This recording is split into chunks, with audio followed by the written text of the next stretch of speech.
mooy bi mu ñëw fii fekk fi daanaka ab jullit amoon nag ay fonctionnaires yoo xam ne ay sénégalais lañ yu nekkoon ak tubaab yi ñu affecté leen fii ku mel ne Yelli Sey fii ci Mayomba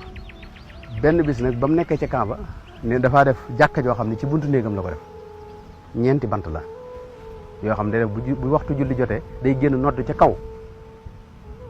dégg nga daal di taxaw julli ci jàkka jooju ki jiite camp bi nag ñëw ne ko nag fii julli amu fi da ngaa bëgg a yàq soldaate daal di falaxe bant yi jël ko sànni Yelli Sey ñëw di wax waa ji ne ko kat moom ginnaaw xatarut kenn te ci buntu néegam la teg ay bantam loolu moom li nga def jaruut faaw da nga koy dellu ay bantam ñu nekk fa di xuloo nee na diggante takkusaan sëñ bee ko nettali ba timis nee na fi ñuy xuloo nag foofu laa defee ak xasida goo xam ne mi ngi ko tënkee rabbana axrijna min hadihi alqaryati alzalimi ahluha mooy raditu an il mawla taala alladi rabba fuaadi wa agnaani fa akrim bihi rabba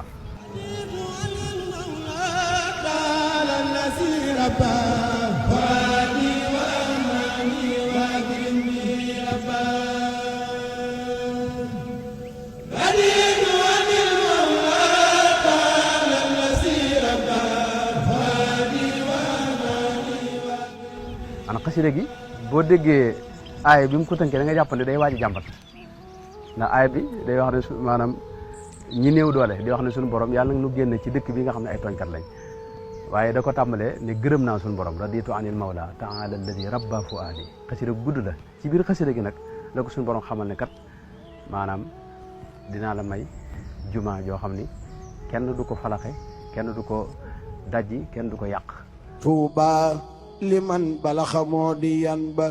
yan ba nu yonoon xutbu ya ak labdaaliya te atunuñ ko moo ko fabraw gaaya dëngëñ diwey te tawatul balaaya suuratul awaani la am ci laaya